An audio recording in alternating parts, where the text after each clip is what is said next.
नमस्कार दोस्तों, ये video editorial compilation for mains का पार्ट है। आप प्लेलिस्ट में जाके एडिटोरियल की वीडियोस पेपर वाइज और टॉपिक वाइज देख सकते हो। और अगर आप दिसंबर 2019 के बाद की वीडियोस को देखना चाहते हो तो वीडियो के नीचे मौजूद ज्वाइन बटन की सहायता से आप मेंबरशिप को ज्वाइन कर सकते हो। चलिए डिस्कशन स्टार्ट करते हैं। आप जीएस पेपर 2 के इस टॉपिक से आर्टिकल को रिलेट कर सकते हो।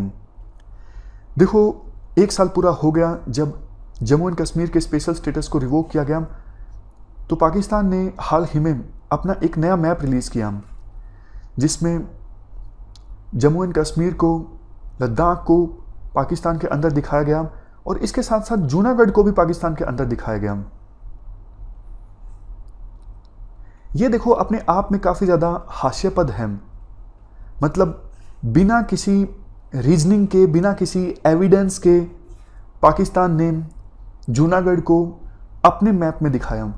क्योंकि आपको पता है, आपने पोस्ट इंडिपेंडेंस इंडिया में पढ़ा होगा, जूनागढ़ में रेफरेंडम हुआ था। वहाँ पे पहले एक नवाब हुआ करते थे, मोहब्बत खान, वो भाग गए थे, कराची में सेटल डाउन हो गए थे। एक रेफरेंडम कंडक्ट हुआ था, लोगों ने इंडिया के साथ जाने का निर्णय लिया था। तो जूनागढ़ का तो कोई स्कोप ही नहीं बनता, मतलब क्वेश्चन ही नहीं उठता बिल्कुल भी। लेकिन एक्सपर्ट्स ये कहते हैं कि पाकिस्तान पूरी तरह से फ्रस्ट्रेट है और चाइना के इशारे पर ये कर रहा है।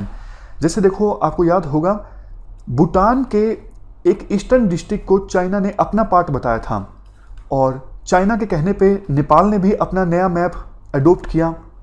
तो ये देश जो हैं, चाहे पाकिस्तान हो या फिर नेपाल हो, ये बिल्कुल अब साफ साफ चाइना के इशारे पर काम कर रहे हैं। पाकिस्तान तो देखो बिल्कुल एक पपेट स्टेट है चाइना का, क्योंकि चाइना पाकिस्तान के अंदर, China Pakistan economic corridor develop कर रहा है। बहुत सारा कर्ज पाकिस्तान ने चाइना से लिया हुआ है। इस वजह से पाकिस्तान जो है वो अभी फ़िलहाल काफ़ी मायनों में चाइना के रहमो करम पर डिपेंडेंट है और चाइना के कहने पर काम कर रहा है। एक इंटरेस्टिंग चीज़ आपको बताऊं, अभी हाल ही में क्या हुआ, आपको पता है इंडिया चाइना बॉर्डर पर टेंशन्स हैं। हमने हमारे बहुत सारे रिसोर्सेज एलोकेट किए हैं चाइना का मुकाबला करने के लिए। बहुत सारी हमारी फोर्सेस वहाँ पे तैनात हैं और मिलिट्री इक्विपमेंट्स भी हमने डिप्लॉय किए हैं। लेकिन हैरानी की बात यह है, पाकिस्तान भी एलओसी पर अपनी रिसोर्सेज को इंक्रीज कर रहा है। क्यों? देखो, पाकिस्तान ने बालाकोट एयर स्ट्राइक के बाद भी अपने ट्रूप्स की संख्या और मिलिट्री इक्विपमेंट्स की संख्या एलओसी पर इंक्रीज नहीं की थी। अभी क्यों कर रहा है? अभी कर रहा है चाइना के कहने पर, ताकि इंडिया के जो रिसोर्सेज हैं उन्हें ज्यादा से ज्यादा खर्च करवाए जा सके।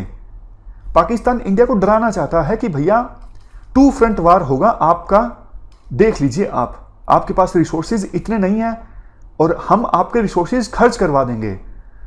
अब देखो, वहां पे भी हमारा फोकस होना चाहिए, लद्दाख में जहां पे चाइना के साथ टेंशन्स हैं, और पाकिस्तान के बॉर्डर पर भी हम ढील नहीं बरत सकते। अपने रिसोर्सेज को यूं नहीं, ऐसे नहीं मैनेज कर सकते कि वहां से लेके हम चाइना बॉर्डर पर ले जाएं। नहीं, दोनों फ्रंट्स पे हमें मुस्तैद रहना होगा, दोनों फ्रंट्स पे हमें रिसोर्सेज खर्च करने होंगे।